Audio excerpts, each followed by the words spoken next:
Hi hello welcome back to my YouTube channel. ತುಂಬ ದಿನ ಆಗೋಯ್ತು ವ್ಲಾಗ್ನ ಮಾಡಿಕೊಂಡು. ಇವತ್ತು ವ್ಲಾಗ್ನ ಮಾಡ್ತಾ ಇದ್ದೀನಿ. ಅದು ನಿನ್ನೆ ಗ್ರಹಣ ಹಿಡ್ದಿತ್ತು ಅಲ್ವಾ, ಹಾಗಾಗಿ ಗ್ರಹಣ ಹಿಡಿದು ಬಿಟ್ಟಾದಮೇಲೆ ನಾನು ಏನೇನೆಲ್ಲ ಮಾಡ್ತೀನಿ ಮನೆಯಲ್ಲಿ ಅದ್ರ ಬಗ್ಗೆ ಇವತ್ತು ವಿಡಿಯೋ ಮಾಡೋಣ ಅಂತ ಅಂದ್ಕೊಂಡೆ. ಹಾಗಾಗಿ ವ್ಲಾಗ್ನ ಸ್ಟಾರ್ಟ್ ಮಾಡಿಕೊಂಡೆ. ಗ್ರಹಣ ನಿನ್ನೆ ರಾತ್ರಿ ಹಿಡಿದು ಬಿಟ್ಟಿದ್ದು ಅಂದರೆ 6:45 7 ಗಂಟೆಗೇನೋ ಗ್ರಹಣ ಬಿಟ್ಟಿತ್ತು. ಆದರೆ ನಾನು ರಾತ್ರಿ ಏನು ಮಾಡೋಕ್ಕೆ ಹೋಗಿರಲಿಲ್ಲ. ಯಾಕೆಂದರೆ ಅಷ್ಟೊತ್ತಲ್ಲೆಲ್ಲ ತಲೆಗೆ ಸ್ನಾನ ಮಾಡಿದೆ ಅಂದರೆ ನನಗೆ ಕೋಲ್ಡ್ ಆಗಿಬಿಡುತ್ತೆ, ರಾತ್ರಿಗೆ ವೀಸಿಂಗ್ ಪ್ರಾಬ್ಲಮ್ ಬಂದ್ಬಿಡುತ್ತೆ, ನಿದ್ದೆ ಮಾಡೋಕ್ಕಾಗಲ್ಲ. ಹಾಗಾಗಿ ನಾನು ಸಂಜೆ ಏನು ಮಾಡೋಕ್ಕೆ ಹೋಗಿರಲಿಲ್ಲ, ಬೆಳಗ್ಗೆಗೆ ಮಾಡ್ಕೊಳ್ಳೋಣ ಅಂತ ಸುಮ್ಮನೆ ಆಗಿಬಿಟ್ಟಿದ್ದೆ. ಹಂಗಿರಬಾರ್ದಿತ್ತು, ಬೆಳಗ್ಗೆ ಅಂದರೆ ಆವಾಗಲೇ ಮಾಡಬೇಕಾಗಿತ್ತು. ಆದರೆ ಅಷ್ಟೊತ್ತಲ್ಲಿ ಗ್ರಹಣ ಬಿಟ್ಟರೆ ಮಾಡೋಕ್ಕೆ ನಿಜವಾಗ್ಲೂ ಆಗಲ್ಲ ನನಗೆ. ಹಾಗಾಗಿ ಬಿಟ್ಬಿಟ್ಟಿದ್ದೆ ಬೆಳಗ್ಗೆ ಮಾಡೋಣ ಅಂತ. ಇನ್ನು ಬೆಳಗ್ಗೆ ಎದ್ದಿದ ತಕ್ಷಣವೇ ಕೆಲಸಗಳನ್ನ ಸ್ಟಾರ್ಟ್ ಮಾಡ್ಕೊಂಡಿದ್ದೀನಿ. ಗ್ರಹಣ ಬಿಟ್ಟ ಮೇಲೆ ಏನೇನೆಲ್ಲ ಮಾಡಬೇಕಿತ್ತೋ ಅದೆಲ್ಲನೂ ಇವಾಗ ಮಾಡಿದ್ದೀನಿ. ಅದೆಲ್ಲನೂ ಕೂಡ ನಿಮ್ಮ ಹತ್ರ ಶೇರ್ ಮಾಡ್ಕೊಂಡಿದ್ದೀನಿ. ನೀವೆಲ್ಲ ಏನೇನು ಮಾಡಿದ್ರಿ ಅನ್ನೋದನ್ನು ಕಮೆಂಟಲ್ಲಿ ಹೇಳಿ. ಜೊತೆಯಲ್ಲಿ ನನ್ನ ವಿಡಿಯೋ ಇಷ್ಟ ಆದರೆ ಒಂದು ಲೈಕ್ ಮಾಡೋದನ್ನು ಮರಿಬೇಡಿ, ಸಬ್ಸ್ಕ್ರೈಬ್ ಮಾಡ್ಕೊಳ್ಳಿ, ಕಮೆಂಟ್ ಮಾಡಿ ಹೇಳಿ ವಿಡಿಯೋ ಹೆಂಗಿತ್ತು ಅಂತ ಅಂದ್ಬಿಟ್ಟು. ಫಸ್ಟು ನಾನು ಎದ್ದಿದ ತಕ್ಷಣ ಮಾಮೂಲಿಯಾಗಿ ನನ್ನ ಕೆಲಸಗಳನ್ನೆಲ್ಲ ಮುಗಿಸ್ಕೊಂಡಾದಮೇಲೆ ಫಸ್ಟು ಮನೆಯೆಲ್ಲ ಕ್ಲೀನ್ ಮಾಡಿಕೊಂಡೆ. ಅಂದರೆ ಮನೆ ಒಳಗಿಂದ ಎಲ್ಲನೂ ಕಸ ಗುಡಿಸ್ಕೊಂಡು ಇನ್ನು ಆಚೆ ಎಲ್ಲನೂ ತೊಳಿಬೇಕಿತ್ತು, ಮೇಲಿಂದ ಎಲ್ಲ ನೀರು ಹಾಕಿ ಮನೆ ಮೇಲಿಂದ. ನನ್ನ ತಂಗಿ ಎಲ್ಲ ನೆನ್ನೆ ರಾತ್ರಿನೇ ತೊಳೆದಿದ್ಲು, ಆದರೆ ನಾನು ಮಾಡಿರಲಿಲ್ಲ ಅಷ್ಟೇನೆ. ನಾನಿನ್ನು ಮೆಟ್ಲು ಮೇಲಿಂದ ನೀರು ಹಾಕಿ ಎಲ್ಲ ತೊಳೆದೆ. ಗ್ರಹಣ ಹಿಡ್ದಿತ್ತು ಅಲ್ವಾ, ಇನ್ನು ರಾತ್ರಿ ಎಲ್ಲನೂ ಹುಣ್ಣಿಮೆ ಇದ್ದಿದ್ದರಿಂದ, ಹುಣ್ಣಿಮೆ ಅಮಾವಾಸ್ಯೆ ಇತ್ತು ಅಂತಂದರೆ ಮಾರನೇ ದಿನ ನಾವು ಮನೆ ಬಾಗಿಲನ್ನೆಲ್ಲ ನೀಟಾಗಿ ನೀರು ಹಾಕಿ ತೊಳೆದು ಕ್ಲೀನ್ ಮಾಡಬೇಕಾಗತ್ತೆ.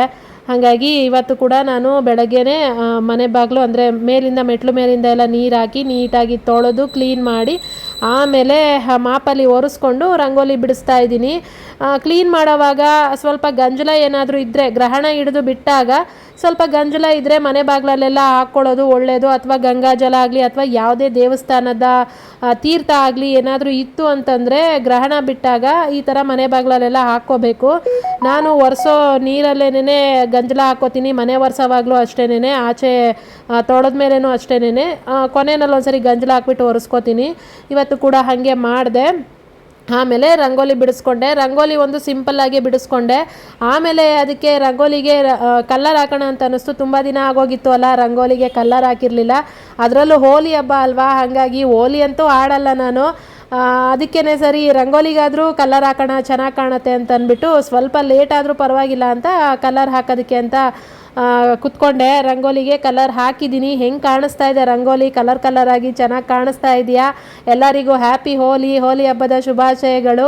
ನಾನಂತೂ ಹೋಲಿ ಆಡಲ್ಲ ನಿಜವಾಗ್ಲೂ. ನನಗೆ ಹೋಲಿ ಬಣ್ಣ ಹಾಕಿಸ್ಕೊಂಡ್ರೆ ಅದು ಒಂಥರ ಸ್ಕಿನ್ ಇರಿಟೇಷನ್ ಆಗುತ್ತೆ, ಮತ್ತು ಎಲ್ಲನೂ ಒಂಥರ ಗುಳ್ಳೆ ಬಂದುಬಿಡುತ್ತೆ. ಹಂಗಾಗಿ ನಾನು ಯಾರ ಹತ್ರನೂ ಹೋಲಿ ಹಾಕಿಸ್ಕೊಳ್ಳಲ್ಲ, ನಾನು ಆಡೋಕ್ಕೆ ಹೋಗಲ್ಲ. ಆದರೆ ರಂಗೋಲಿ ಹಾಕೋಣ ಅಂತ ಹಾಕಿದೆ. ಸಖತ್ತಾಗಿ ಕಾಣಿಸ್ತಿದೆ ಅಲ್ಲ ರಂಗೋಲಿ, ಸಖತ್ ಕ್ಯೂಟಾಗಿ ಚೆನ್ನಾಗಿ ಕಾಣ್ತಿದೆ ಕಲರ್ ಆಗಿ. ಇನ್ನು ರಂಗೋಲಿನೂ ಕೂಡ ಬಿಡಿಸ್ದೆ. ರಂಗೋಲಿನ ಬಿಡಿಸಿ ಬಂದು ಇನ್ನು ಮನೆಯೆಲ್ಲನೂ ಒರೆಸ್ಕೊಂಡು, ಆವಾಗಲೇ ಹೇಳ್ದಂಗೆ ಮನೆ ಒರೆಸೋ ನೀರಿಗೆ ಗಂಜಲ ಆಗಲಿ ಅಥವಾ ಗಂಗಾಜಲ, ಯಾವುದೇ ದೇವಸ್ಥಾನದ ತೀರ್ಥ ಅಥವಾ ಉಪ್ಪು ಅರಿಶಿನ ಏನಾದರೂ ಸರಿ ಹಾಕ್ಕೊಂಡು ಒರೆಸ್ಬೇಕಾಗತ್ತೆ.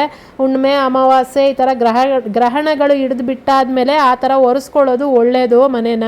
ಹಾಗಾಗಿ ನಾನು ಗಂಜಲ ಹಾಕಿ ಮನೆಯನ್ನೆಲ್ಲ ನೀಟಾಗಿ ಒರೆಸ್ಕೊಂಡೆ. ಅದಾದಮೇಲೆ ನಾನು ಕೂಡ ನೀರಿಟ್ಬಿಟ್ಟು ಸ್ನಾನ ಮಾಡಿಕೊಂಡು, ಸ್ನಾನ ಮಾಡೋವಾಗಲೂ ಅಷ್ಟೇ ತಲೆ ಮೇಲೆ ಸ್ವಲ್ಪ ಹಾಲಾಗಲಿ ಅಥವಾ ಏನು ಯಾವುದೇ ದೇವಸ್ಥಾನದ ತೀರ್ಥ ಆಗಲಿ ಅಥವಾ ಗಂಜಲನೇ ಆಗಲಿ ಪರವಾಗಿಲ್ಲ, ತಲೆ ಮೇಲೆ ಸ್ವಲ್ಪ ಹಾಕ್ಕೊಂಡು ಆಮೇಲೆ ಸ್ನಾನ ಮಾಡಿಕೊಂಡ್ರೆ ಒಳ್ಳೆಯದು. ಇನ್ನು ಸ್ನಾನ ಎಲ್ಲ ಅಥವಾ ಸ್ನಾನ ಮಾಡೋ ನೀರಿಗೆ ಸ್ವಲ್ಪ ಉಪ್ಪು ಅರಿಶಿನ ಹಾಕಿಬಿಟ್ಟು ಸ್ನಾನ ಮಾಡಿಕೊಂಡ್ರೂ ಕೂಡ ಒಳ್ಳೆಯದು. ಯಾವುದೇ ಥರ ದೋಷಗಳಿದ್ರೂ ಕೂಡ ಕ್ಲಿಯರ್ ಆಗುತ್ತೆ ಅಂತ ಅಷ್ಟೇನೆ. ಏನೋ ಒಂದು ಮನಸ್ಸಿಗೆ ಸಮಾಧಾನ ಆಗುತ್ತೆ, ಪಾಸಿಟಿವ್ ಅಂತ ಅನಿಸುತ್ತೆ ಹಂಗೆ ಮಾಡೋದ್ರಿಂದ. ಇನ್ನು ಸ್ನಾನ ಕೂಡ ಮುಗಿಸಿ ಬಂದಾದಮೇಲೆ ನಾನು ಇನ್ನು ದೇವ್ರ ಗುಡಿನ ಕ್ಲೀನ್ ಮಾಡ್ಕೊಳ್ಳೋದಕ್ಕೆ ಅಂತ ಸ್ಟಾರ್ಟ್ ಮಾಡಿಕೊಂಡೆ. ಇನ್ನು ಗ್ರಹಣ ಹಿಡಿದು ಬಿಟ್ಟಾದಮೇಲೆ ಪೂರ್ತಿ ದೇವ್ರ ಗುಡಿನ ಕ್ಲೀನ್ ಮಾಡಬೇಕಾಗತ್ತೆ. ದೇವ್ರ ಫೋಟೋಗಳನ್ನ ಒರೆಸೋದ್ರಿಂದ ಹಿಡಿದು ಪೂಜೆ ಐಟಮ್ಸ್ ಎಲ್ಲ ತೊಳೆದು ಕ್ಲೀನ್ ಮಾಡಿ ಆಮೇಲೆ ಪೂಜೆ ಮಾಡಬೇಕಾಗತ್ತೆ. ಹಾಗಾಗಿ ಎಲ್ಲನೂ ಪೂಜೆ ಐಟಮ್ಸ್ನ ತೆಗೆದಿಟ್ಕೋತಾ ಇದ್ದೀನಿ ತೊಳೆಯೋದಕ್ಕೆ ಅಂತ ಅಂದ್ಬಿಟ್ಟು. ಇನ್ನು ಪೂಜೆ ಐಟಮ್ಸ್ನೆಲ್ಲ ತೆಗೆದಿಟ್ಟು ದೇವ್ರ ಫೋಟೋಗಳನ್ನೆಲ್ಲ ತೆಗೆದುಬಿಟ್ಟು ದೇವ್ರ ಗುಡಿನೆಲ್ಲ ನೀಟಾಗಿ ಒಂದ್ಸರಿ ನೀರು ಬಟ್ಟೆನಲ್ಲಿ ಒರೆಸಿ ಆಮೇಲೆ ಒಣಗಿರೋ ಬಟ್ಟೆನಲ್ಲಿ ನೀಟಾಗಿ ಒಂದ್ಸರಿ ಒರೆಸ್ಕೊತೀನಿ. ದೇವ್ರ ಗುಡಿಗೂ ಅಷ್ಟೇ ಒರೆಸೋವಾಗ ಅರಿಶಿನದ ನೀರು ಮಾಡಿ ಒರೆಸ್ಕೊಂಡ್ರೆ ಒಳ್ಳೆಯದು. ಅಥವಾ ಆವಾಗಲೇ ಹೇಳ್ದಂಗೆ ಚೂರು ಗಂಜಲನೋ ಅಥವಾ ಯಾವುದೇ ದೇವಸ್ಥಾನದ ತೀರ್ಥನೋ ಇದ್ದರೆ ಹಾಕ್ಕೊಂಡು ಅದನ್ನು ಒರೆಸ್ಕೊಳ್ಳೋದು ಒಳ್ಳೆಯದು. ಇಲ್ಲ ಅಂತಂದರೆ ಏನು ಅದೇ ಅರಿಶಿನ ಮಿಕ್ಸ್ ಮಾಡಿಕೊಂಡು ಅರಿಶಿಣದ ನೀರಿನಲ್ಲಿ ಒರೆಸ್ಕೊಂಡ್ರು ಒಳ್ಳೆಯದೇನೆ. ನಾನಿನ್ನು ದೇವ್ರ ಗುಡಿನೆಲ್ಲ ಒರೆಸ್ಕೊಂಡಾದಮೇಲೆ ಇನ್ನು ಪೂಜೆ ಐಟಮ್ಸ್ ಎಲ್ಲನೂ ತೊಳೆದ್ಬಿಟ್ಟು ನೀಟಾಗಿ ಒರೆಸಿಟ್ಕೋತಾ ಇದ್ದೀನಿ. ಪೂಜೆ ಐಟಮ್ಸು ತೊಳೆದಾದ್ಮೇಲೆ ಈ ಥರ ವೈಟ್ ಬಟ್ಟೆನ ನೀಟಾಗಿ ಒರೆಸ್ಬಿಟ್ರೆ ಚೆನ್ನಾಗಿರುತ್ತೆ, ನೀರಿನ ಮಚ್ಚೆಗಳಿರಲ್ಲ ಅಂತ ಪ್ರತಿ ಸಲ ನಾನು ಹೇಳ್ತಾನೆ ಇರ್ತೀನಿ. ಅದೇ ಥರನೇ ಮಾಡೋದು ನಾನು ಕೂಡ. ಈ ಥರ ನೀಟಾಗಿ ತೊಳೆದಾದ್ಮೇಲೆ ಎಲ್ಲನೂ ಒರೆಸಿ ಇಟ್ಕೊಂಡ್ಬಿಡ್ಬೇಕು. ಕ್ಲೀನಾಗಿ ಎಲ್ಲ ಒರೆಸಿ ಆದಮೇಲೆ ಅದಕ್ಕೆ ಗಂಧ ಕುಂಕುಮ ಎಲ್ಲ ಹಚ್ಚಿ ಪೂಜೆ ಐಟಮ್ಸು ದೇವ್ರ ಫೋಟೋಗಳನ್ನ ಒರೆಸ್ಕೊಂಡು ಅದಕ್ಕೂ ಕೂಡ ಗಂಧ ಕುಂಕುಮ ಎಲ್ಲ ಹಚ್ಚಿ ಎಲ್ಲನೂ ಪೂಜೆಗೆ ರೆಡಿ ಮಾಡಿಕೊಂಡೆ ಪೂರ್ತಿಯಾಗಿ.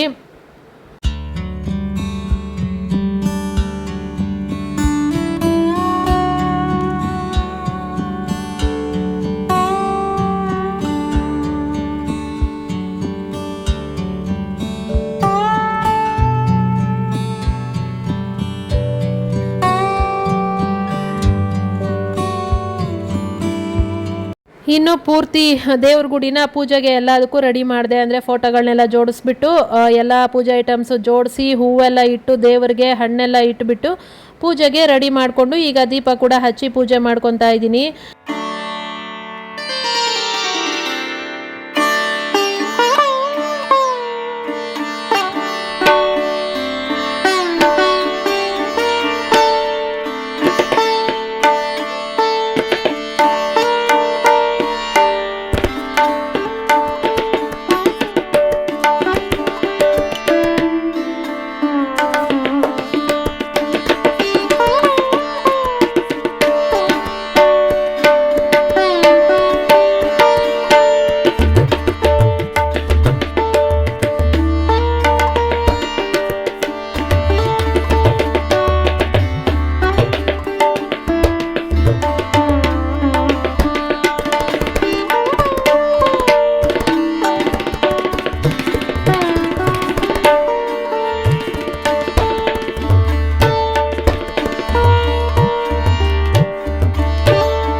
ಇನ್ನು ಮನೆ ಒಳಗೆ ಹೊರಗೆ ಎಲ್ಲ ಪೂಜೆ ಮಾಡ್ಕೊಂಡಾದ್ಮೇಲೆ ದೇವರಿಗೆ ಆರತಿ ಬೆಳಗಿ ಬಾಗಿಲಲ್ಲೆಲ್ಲ ಆರತಿ ಬೆಳಗಿ ತುಳಸಿ ಗಿಡಕ್ಕೆಲ್ಲ ಆರತಿ ಬೆಳಗಿ ಎಲ್ಲ ಕಡೆನೂ ಪೂಜೆ ಮುಗಿಸ್ಕೊಂಡು ದೇವರಿಗೆ ನಮಸ್ಕಾರ ಮಾಡಿ ಮನಸ್ಫೂರ್ತಿಯಾಗಿ ಭಕ್ತಿಯಾಗಿ ಏನು ಬೇಕೋ ಅದನ್ನೆಲ್ಲ ಕೇಳಿಕೊಂಡು, ನಾನಂತೂ ಏನು ಕೇಳ್ಕೊಳ್ಳಲ್ಲ ದೇವ್ರ ಹತ್ರ, ಎಲ್ಲರನ್ನೂ ಚೆನ್ನಾಗಿಟ್ಟಿರೋ ಅಂತ ಕೇಳ್ಕೊತೀನಿ ಅಷ್ಟೇನೆ.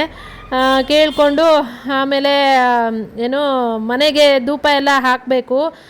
ಗ್ರಹಣ ಹಿಡ್ದಾಗಲಿ ಅಥವಾ ಹುಣ್ಣಿಮೆ ಅಮಾವಾಸ್ಯೆ ಆಗಲಿ ಮನೆಗೆ ಆವಾಗ ಧೂಪ ಹಾಕೋದು ಒಳ್ಳೆಯದು. ನಾನು ಕೂಡ ಹಾಕ್ತಾ ಇರ್ತೀನಿ. ಒಂದು 2 ದಿನದಿಂದ ಸರಿಯಾಗಿ ನಿದ್ದೆ ಕೂಡ ಇಲ್ಲ ನನಗೆ. ಬೇಡದೇ ಇರೋ ವಿಚಾರಗಳಿಂದ ಬೇಡದೇ ಇರೋ ಕನಸುಗಳು ಅದು ಇದು ಬರ್ತಾ ಇರುತ್ತೆ. ಹಾಗಾಗಿ ಮನೆಗೆಲ್ಲ ಸ್ವಲ್ಪ ಧೂಪ ಹಾಕ್ತೀನಿ. ಇವತ್ತು ಗ್ರಹಣ ಹಿಡ್ದಿದ್ರಿಂದ ಹುಣ್ಣಿಮೆನೂ ಆಗಿದ್ದರಿಂದ ಮನೆಗೆ ಹಂಗೆ ದೃಷ್ಟಿ ತೆಗೆದ್ಬಿಟ್ಟು ನಿಂಬೆಹಣ್ಣಲ್ಲಿ ಹೊಸಲ ಮೇಲೆ ಕಟ್ ಮಾಡಿಬಿಟ್ಟು ಆ ಕಡೆ ಈ ಕಡೆ ಇಟ್ಟು ಅದಕ್ಕೆ ಅರಿಶಿನ ಕುಂಕುಮ ಎಲ್ಲ ಇಟ್ಟರೆ ಏನಾದರೂ ದೃಷ್ಟಿ ಇದ್ದರೆ ಕೂಡ ಹೋಗುತ್ತೆ ಅಂತ ಅಷ್ಟೇನೆ. ಹಾಗಾಗಿ ಆ ಥರ ಕೂಡ ಮಾಡ್ತೀನಿ ನಾನು. ಒಂದು ನಿಂಬೆಹಣ್ಣು ತಗೊಂಡು ಮನೆಗೆ ಎಲ್ಲನೂ ದೃಷ್ಟಿ ತೆಗೆದೆ, ನೀಟಾಗಿ ದೃಷ್ಟಿ ತೆಗೆದ್ಬಿಟ್ಟು ಹೊಸಲ ಮೇಲೆ ಇಟ್ಟು ಕಟ್ ಮಾಡಿಬಿಟ್ಟು ಕೈಯಲ್ಲಿ ಜಜ್ತಾರೆ, ಹಂಗೆ ಕೂಡ ಮಾಡ್ಬೋದು. ಆದರೆ ನಾನು ಹೊಸಲ ಮೇಲಿಟ್ಟು ಕಟ್ ಮಾಡ್ತೀನಿ. ಕಟ್ ಮಾಡಿ ಆ ಕಡೆ ಈ ಕಡೆ ಉಲ್ಟಾ ಇದರಲ್ಲಿ ಡೈರೆಕ್ಷನಲ್ಲಿ ಇಟ್ಬಿಟ್ಟು ಎರಡಕ್ಕೂ ಅರಿಶಿನ ಕುಂಕುಮ ಎಲ್ಲ ಇಟ್ಟರೆ ಆಗುತ್ತೆ ಅಷ್ಟೇನೆ. ಏನಾದರೂ ಅಂದರೆ ನೆಗೆಟಿವ್ ಎನರ್ಜಿ ಅಂತ ಅನ್ನಿಸ್ತಿರುತ್ತೆ ಅಲ್ವಾ, ಆ ಥರ ಇದ್ದಾಗ ಈ ಥರ ಮಾಡ್ಕೊಳ್ಳೋದು ಒಳ್ಳೆಯದು. ಹುಣ್ಣಿಮೆ ಅಮಾವಾಸ್ಯೆ ಗ್ರಹಣಗಳು ಹಿಡಿದು ಆದಾಗ ಕೂಡ ಈ ಥರ ಮಾಡ್ಕೊಳ್ಳೋದು ಒಳ್ಳೆಯದು. ನಾನು ಆವಾಗ ಮಾಡ್ತಾ ಇರ್ತೀನಿ ಈ ಥರ. ಇನ್ನು ಸಾಂಬ್ರಾಣಿನ ವಾರಕ್ಕೊಂದ್ಸರಿ ಹಾಕ್ತಾ ಇರ್ತೀನಿ ಧೂಪನ. ಬರೀ ಅಂದರೆ ಧೂಪ್ ಸ್ಟಿಕ್ ಬರುತ್ತೆ ಅಲ್ವಾ, ಅದು ಕಪ್ಪದು, ಅದನ್ನು ಅಂಟಿಸಿ ಇಡ್ತೀನಿ. ಅದು ಚೆನ್ನಾಗಿ ಹುರಿದ ಮೇಲೆ ಅದರೊಳಗಡೆ ಸ್ವಲ್ಪ ಬಿಳಿ ಸಾಸಿವೆನೂ ಮತ್ತೆ ಎಕ್ಸ್ಟ್ರಾ ಸಾಂಬ್ರಾಣಿನ ಹಾಕ್ತೀನಿ ನಾನು. ಆ ಥರ ಮಾಡೋದ್ರಿಂದ ಬಿಳಿ ಸಾಂಬ್ರಾಣಿ ಹಾಕೋದ್ರಿಂದ, ಬಿಳಿ ಸಾಂಬ್ರಾಣಿ ಅಲ್ಲ ಬಿಳಿ ಸಾಸಿವೆ ಹಾಕೋದ್ರಿಂದ ಯಾವುದೇ ಥರ ನೆಗೆಟಿವ್ ಎನರ್ಜಿ ಫೀಲ್ ಆಗ್ತಾ ಇದ್ರೂ ಕೂಡ ಅದೆಲ್ಲನೂ ಹೋಗುತ್ತೆ ಅಂತ ಅದೊಂದು ನಂಬಿಕೆ ಅಷ್ಟೇನೆ. ನಮ್ಮಮ್ಮ ಮಾಡ್ತಿರ್ತಾರೆ, ನನಗೂ ಕೂಡ ಅದೇ ಹೇಳ್ಕೊಟ್ಟಿದ್ದಾರೆ, ನಾನು ಅದನ್ನೇ ಮಾಡೋದೇನೆ. ಪ್ರತಿ ಸಲ ನಾನು ಧೂಪ ಹಾಕೋವಾಗಲೂ ಅದ್ರ ಜೊತೆಲಿ ಸ್ವಲ್ಪ ಬಿಳಿ ಸಾಸಿವೆನ ಹಾಕ್ತೀನಿ. ಹಾಕಿದ್ರೆ ತುಂಬಾ ಒಳ್ಳೆಯದು. ಟ್ರೈ ಮಾಡಿ ನೋಡಿ ನೀವು ಕೂಡ. ಆ ಥರ ಏನಾದರೂ ಫೀಲ್ ಇತ್ತು ಅಂತಂದರೆ ಆ ಥರ ಎಲ್ಲ ಹೋಗುತ್ತೆ ಅಂತ ಫೀಲ್ಗಳು. ಇನ್ನು ಪೂರ್ತಿಯಾಗಿ ಪೂಜೆ ಆದಮೇಲೆ ಈ ಥರ ಇದೆ. ರಂಗೋಲಿ ಹೆಂಗೆ ಕಾಣಿಸ್ತಾ ಇದೆ ಅಂತ ಕಮೆಂಟ್ ಮಾಡಿ ಹೇಳಿ, ಮಿಸ್ ಮಾಡ್ದಿರಾ. ಇನ್ನು ಇವತ್ತಿನ ನಮ್ಮ ಮನೆಯ ಪೂಜೆ, ಹೋಳಿ ಹಬ್ಬ ಜೊತೆಲಿ ಗ್ರಹಣ ಮುಗ್ದಾದ್ಮೇಲೆ ನೆಕ್ಸ್ಟ್ ಪೂಜೆ. ಇನ್ನು ಈ ವ್ಲಾಗು ಕೂಡ ಇಷ್ಟೇನೆ. ಇಷ್ಟ ಆದರೆ ಲೈಕ್ ಮಾಡೋದನ್ನು ಮರಿಬೇಡಿ, ಸಬ್ಸ್ಕ್ರೈಬ್ ಮಾಡ್ಕೊಳ್ಳಿ. ಮತ್ತು ಅಷ್ಟೇ, ಇನ್ನೇನು ಇಲ್ಲ. ವಿಡಿಯೋ ಹೆಂಗೆ ಅನ್ನಿಸ್ತು ಅಂತ ಕಮೆಂಟ್ ಮಾಡಿ ಹೇಳಿ ಮರಿದಂಗೆ. ನೆಕ್ಸ್ಟು ವಿಡಿಯೋದಲ್ಲಿ ಸಿಗ್ತೀನಿ. ಅಲ್ಲಿ ತನಕ ಟೇಕ್ ಕೇರ್, ಬೈ ಬಾಯ್ ಎಲ್ಲರಿಗೂ.